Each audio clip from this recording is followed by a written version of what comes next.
Bench पर आकर बैठ गया। चाहत उसके बगल में आकर बैठी और बोली, तुम ठीक हो? अभिनव ने बिना चाहत को देखे बस हाँ में सिर हिला दिया और बोला, अनन्या कैसी है?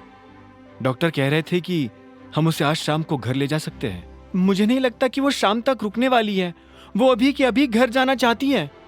अभिनव ने फिर से हाँ में सिर हिला दिया। उसे इस चीज में भी कोई दिक्कत नहीं थी। दोनों कुछ पल के लिए चुप रहे। आखिर में चाहत ने गहरी सांस ली और बोली, तुमने अनन्या को इस बारे में कुछ बताया क्यों नहीं? यह सुनते ही अभिनव को झटका लगा।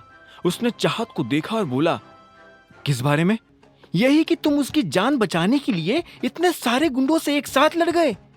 यह सुनते अभिनव की सांस एक पल के लिए मानो अटक गई।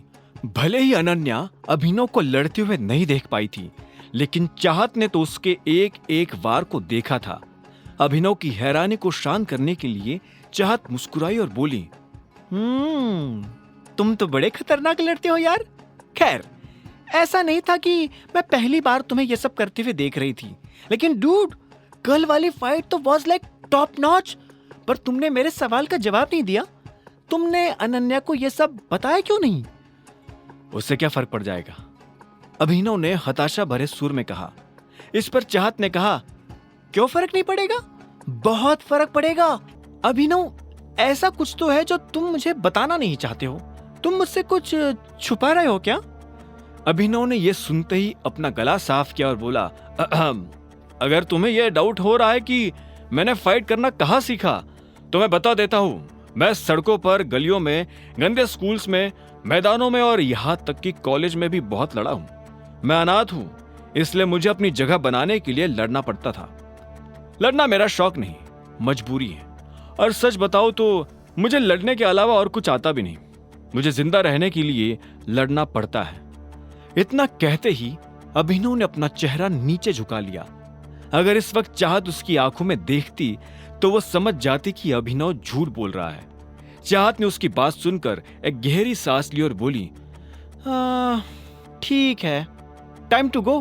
फिर कभी मिलेंगे, तसल्ली से बातें करेंगे। इतना कहते ही चाहत अपनी जगह से उठी, अभिनव को देख मुस्कुराई और आखिर में हॉस्पिटल से निकल गई। अभिनव उसे जाते हुए देख ये सोच रहा था कि आखिर चाहत उसके बारे में जानने के लिए इतनी बेताब क्यों है। क्या बात है मिस्टर बेकार, अब आप बेंच तोड़ रहे हैं? मुझे तो लगा था कि आप निकल गए होंगे। अभिनव को पीछे से किसी की आवाज आई। अभिनव आवाज सुनते ही समझ गया था कि ये शर्मिला की आवाज है। वो खड़ा हुआ और पलटा तो पाया कि शर्मिला और राजीव अनन्या के कमरे से बाहर आ गए थे। राजीव नजर नहीं आ रहा था। अभिनव ने अनुमान लगा लिया था कि वो डॉक्टर से मिलने गया होगा।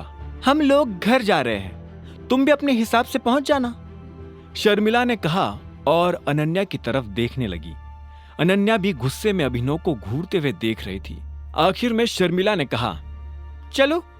अभिनव अब उन्हें बाहर जाते हुए देख रहा था। उनके लिफ्ट में घुसते ही अभिनव ने गहरी सांस ली।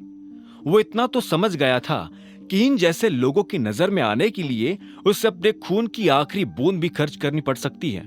तभी राजीव उसके पास आया और बोला, तुम यहां क्यों खड़े हो? और शर्मिला और अनन्या कहाँ है?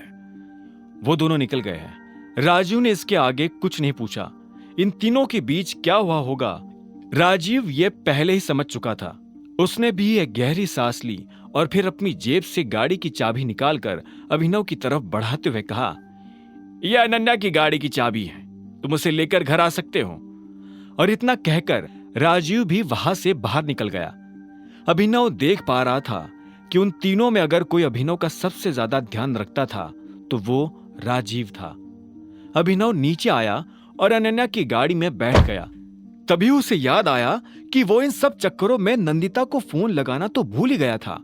एक बार घर जाने के बाद शायद वो नंदिता को फोन नहीं लगा सकता था, इसलिए उसने अपनी जेब से कार्ड निकाला और नंदिता को फोन मिला दिया। पहली घंटी बजते ही नंदिता ने फोन उठा लिया और बोली, अगर तुमने फोन करने में 1 मिनट की भी देरी कर दी होती ना तो मैं तुम्हें जान से मार देती। नाम बताने से पहले पहचान गई किसका फोन है? हाँ, क्योंकि किसी की हिम्मत नहीं है कि मेरी परमिशन के बिना कोई मुझे फोन कर ले। ये काम सिर्फ एक ही आदमी कर सकता है, टाइगर। सही बात है, वैसे कल मैं तुम्हें कहना भूल गया, तुम तो काफी बड़ी हो गई हो नंदिता। अभिनव प्लीज मुझे नंदिता मत बुलाओ, उधर से अलायना ने कहा। अभिनव उसके मुंह से यह सुनकर एक सेकंड के लिए शांत हो गया। फिर उसने पूछा, क्यों, तुम्हारा नाम नंदिता ही तो है। नहीं, अब नहीं है। जब से तुम गए थे तब से मेरी भी दुनिया बदल गई थी। अब दुनिया की नजर में मैं नंदिता नहीं, अलायना हूं। जैसे तुम अभिनव नहीं, टाइगर हो। वैसे तुम अभी क्या कर रहे हो? अगर फ्री हो तो मेरे घर आ जाओ, अलायना ने कहा। यह सुनते ही अभिनव के होश उड़ गए। आगे की कहानी जानने के लिए देखें अगला एपिसोड सिर्फ पॉकेट एफएम के यूट्यूब चैनल पर, और द रिटर्न ऑफ टाइगर के सारे एपिसोड्स को सुनने के लिए डिस्क्रिप्शन में दी लिंक से डाउनलोड करें पॉकेट एफएम ऐप।